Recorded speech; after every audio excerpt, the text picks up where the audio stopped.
Every 4 years, for about 6 weeks, the World Cup brings together people who have almost nothing else in common. Different continents, different tax brackets, different generations. But this isn't the entire story, because every 4 years, politics get involved. Powerful people use the World Cup to showcase their power to the world. In FIFA, the organization that runs the tournament, despite having a neutrality clause, plays their part too. The World Cup isn't occasionally a political event. It's innately political. In the first ever edition, in 1930 in Uruguay, the tournament fell in the centennial year of the country's independence, and the host nation's opening match was played on the exact centenary of its constitution. The final, between Argentina and Uruguay, drew a massive, tense crowd, and referee John Langenus arranged an escape boat and police protection in case violence broke out. Argentina's Luis Monti reportedly received death threats throughout the match, including one at halftime threatening his wife and daughter if his team won.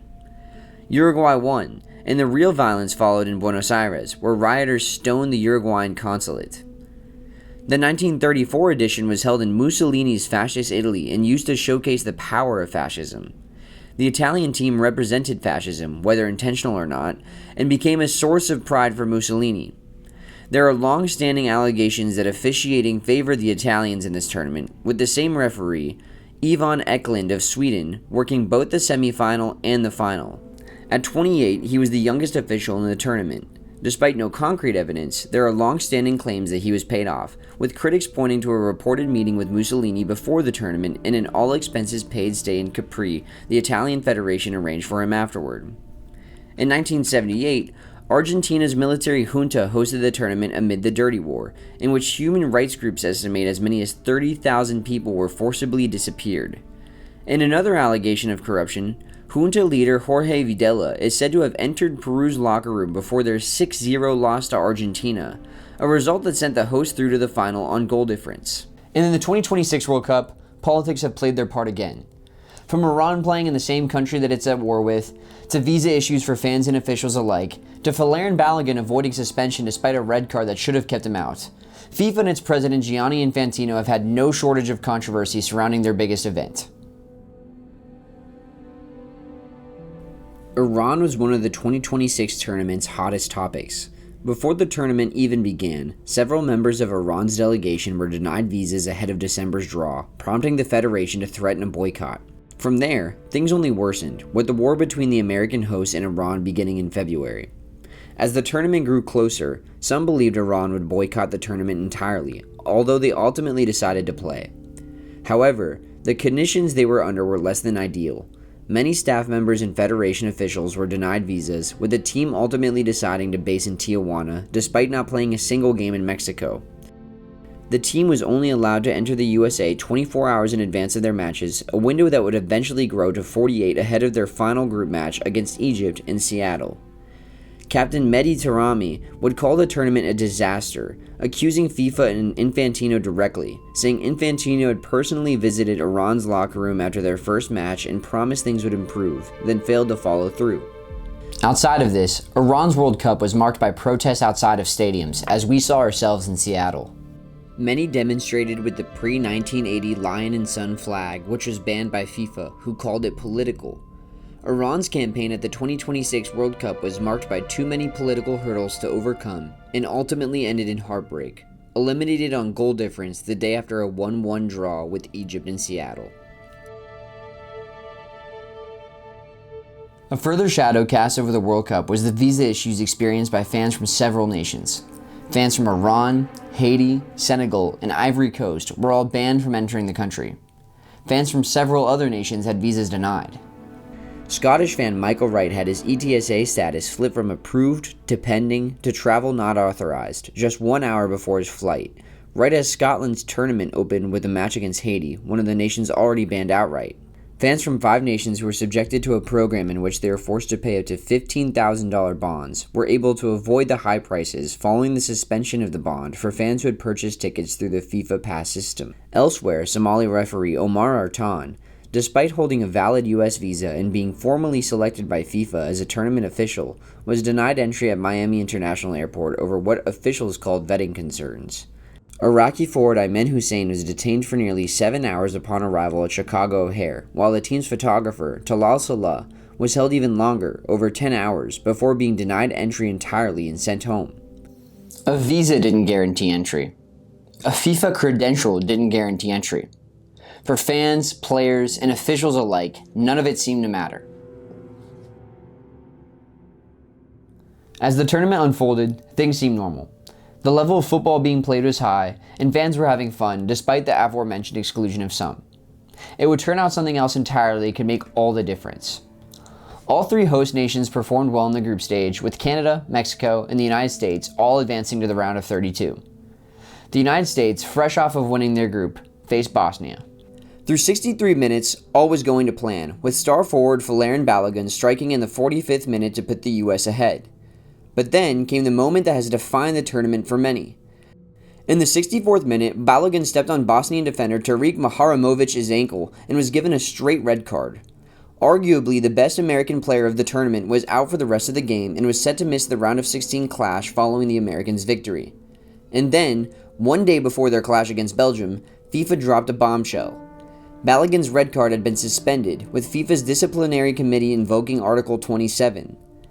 This exact mechanism had only been used once before, for Cristiano Ronaldo, whose 3-match ban was reduced to 1 after FIFA suspended the remaining 2, clearing him for Portugal's group stage. The only deeper precedent stretches back to 1962, when Brazil's Garrincha was sent off in the World Cup semifinal and still cleared to play the final, back when there was no automatic suspension system at all, just a panel deciding case by case. That case had its own shadow too. The linesman who witnessed the incident is said to have been sent home to Montevideo with a paid layover in Paris, courtesy of the Brazilian Federation, and was unavailable when the disciplinary committee met. More than 60 years on, the result was the same, even if the process wasn't. The Belgian Federation immediately challenged the decision, but were rejected. And then, President Donald Trump revealed that he had personally called FIFA President Gianni Infantino, asking him directly for a review. Globally, fans were enraged. It was called corrupt and unjust. The United States would go on to lose 4-1 to Belgium. Days later, FIFA handed England's Gerald Quansah a 2-match ban for his own red card against Mexico, doubled rather than reduced, prompting his own manager to publicly ask why FIFA couldn't apply the same consistency it had just shown for Balogun. But more details about the full extent of the situation came out later. The decision had been made solely by committee chairman Mohammed Al-Kamali, without consulting the other 17 members of the disciplinary committee. The clearest example of alleged FIFA corruption in the midst of a tournament yet. And every road in this story leads back to one man. Gianni Infantino has been the president of FIFA since 2016, winning the election in the vacuum left by the arrest of FIFA officials and banned from football for Sepp Blatter and Michel Platini. He ran on a ticket to reform FIFA and move away from the corruption that led to the arrests. Infantino's leadership style has been questionable. In his time as FIFA's president, he has taken every occasion to cozy up to powerful world leaders. He spent extensive time with Russian leader Vladimir Putin during the 2018 tournament and did the same with Sheikh Tamim bin Hamad Al Thani in Qatar during the 2022 tournament. When asked about the treatment of migrant workers in Qatar, here's how he responded. Today I feel gay. Today I feel disabled. Today I feel a migrant worker. However, it is his relationship with US President Donald Trump that has raised the most questions. Remember that neutrality clause that FIFA claims to operate under? Despite it, Infantino has been quite active with Trump. In December of 2025, he awarded Trump the FIFA Peace Award, a brand new award. Under Infantino's leadership, FIFA has also opened an office in Trump Tower in July of 2025. That same relationship included a more direct transaction. Trump's own financial disclosure revealed Infantino personally gave him $15,000 worth of tickets to last year's Club World Cup final. His personal relationship with Trump, combined with Trump making the phone call for Balogun's suspended red card, has left plenty of questions unanswered. Elsewhere, Infantino is known to have directed broadcasters to cut directly to him during matches, a practice beginning in Qatar in 2022, although FIFA denies any formal directive exists. Infantino has also made a habit of attending matches in person, flying between them on a private jet supplied by Qatar Airways. Even Sepp Blatter, the man Infantino replaced, publicly said red cards should be overturned by rules and evidence, not political phone calls, asking where FIFA was headed if a US president could get a player cleared with one call. Unlike Mussolini or Videla, Infantino isn't a head of state seizing his own tournament for his own glory. He was supposed to be the neutral referee, the one person in this entire story whose job was to stay out of politics. He chose not to. The World Cup still brings people together the way it always has, but that hasn't stopped powerful people from trying to use it for themselves. FIFA President Gianni Infantino has been accused of doing just that, and UEFA officials are already preparing a potential candidate to replace him in November's election, a direct result, according to many, of the Peace Prize and of the Balogun decision. The World Cup has always been a political event, and this year proved no different. It's been a while since we posted anything. We just moved across the country and things have been very hectic. But for the first time ever, we have an office space and we can dedicate our full time to Nomads.